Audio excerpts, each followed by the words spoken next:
Taylor Rhodes here, and last night I got to watch Doctor Sleep, the sequel to The Shining.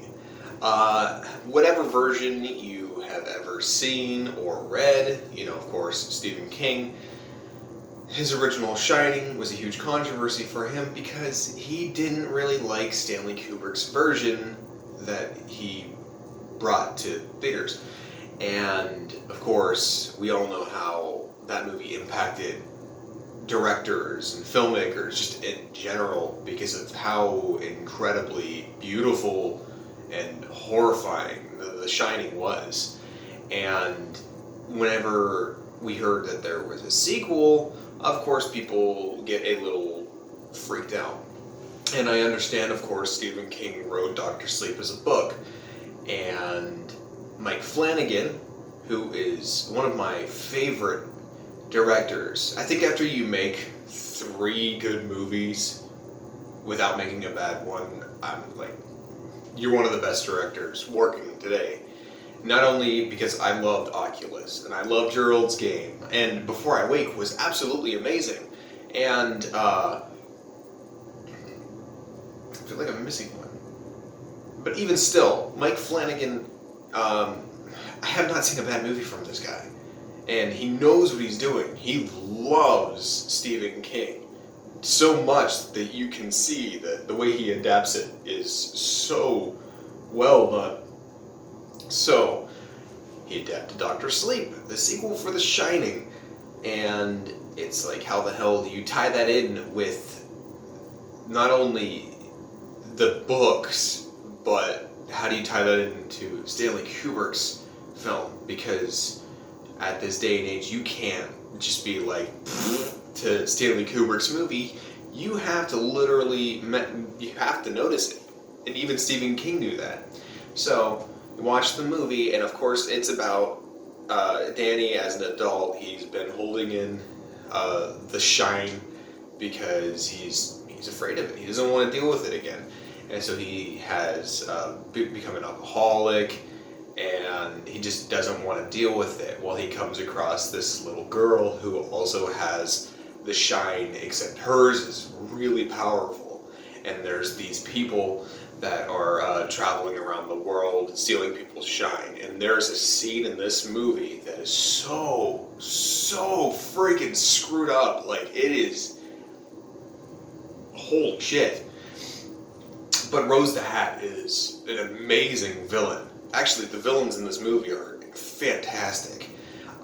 There's oh my god, there's so many things I want to talk about. Oh. And I might, actually, because it's just not being able to talk about it. Obviously, Danny has to hold in all these feelings that he had, and these things that he had from the Overlook Hotel. And he's dealing with those, of course, and things that have happened in his life. This movie is amazing. Not only from the look of it, but the acting is incredible, the music. It just captures the music from the original Shining so perfectly. Everything was done so well. It's terrifying. It's funny at times, and that's really good. It keeps your attention the entire movie. It's 2.5 hours long, so you want a really good movie if it's that long, and it's amazing. Mike Flanagan, again, has not disappointed. He is amazing at what he does, and this movie is just so good. I want to go off about it because it's amazing. The acting is insane. Everything about this movie is what you want in The Shining. He literally takes Doctor Sleep and Stanley Kubrick's The Shining and just shows so much love for both of those. It's wonderful what he's done, and it's also wonderful how he also ties in stuff from Stephen King's book, The Shining, which is amazing. It's insane because, I mean, this year has just been amazing for movies, and it's definitely in my top of the year. And it's a must-see, of course. If you love The Shining, if you love Stephen King's The Shining, go watch this movie. It's amazing. It is absolutely amazing. Don't think it's gonna deal completely, it's gonna be exactly like The Shining, because it's much different. They're dealing with different situations in the world where people have the gift, the shine. So you have to see it. It's amazing, and I'm giving it a 5 out of 5, 10 out of 10. That whole thing, because this movie's amazing. In fact, I think this might be the last good horror movie of the year. Actually, I don't think anything else comes out this year that's scary. So it's amazing, and it's a must see. So now I might spoil for at least a minute. So if you don't want to see that, if you want to see The Shining, go watch The Shining. But I'm about to spoil, so I'll give you at least like a few seconds. So if you're not gone by then too bad.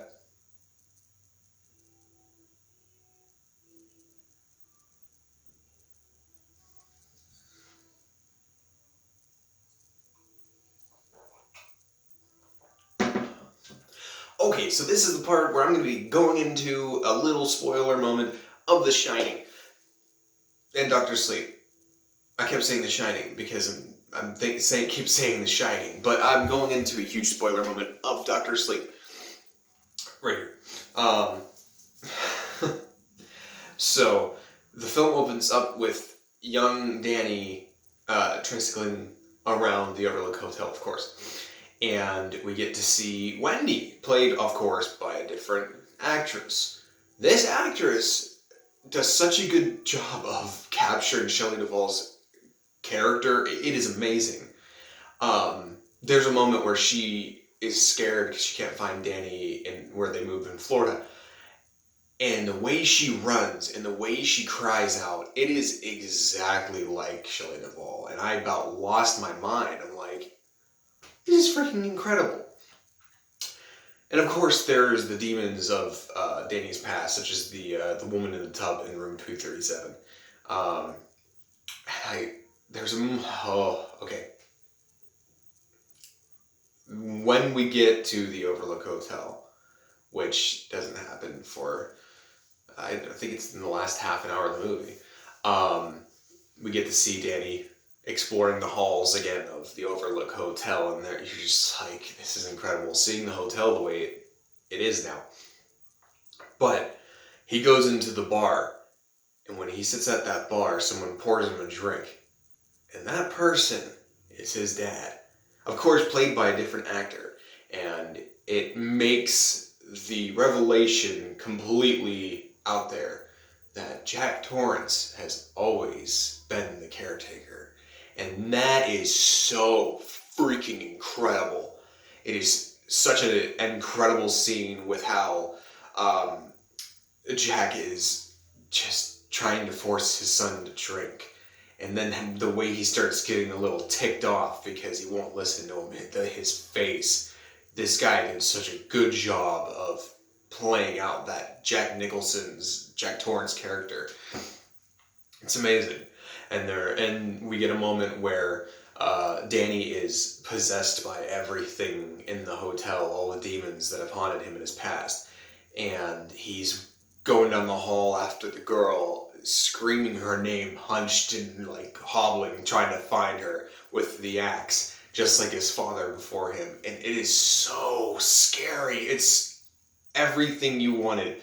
And it ends with how the first book ended. The hotel burns down, and Danny sacrifices himself inside the hotel and burns down the place. That is incredible how he literally took the Shining book and took Doctor Sleep and Stanley Kubrick's movie and meshed them all together, and just it plays out so well. I need to see this movie again.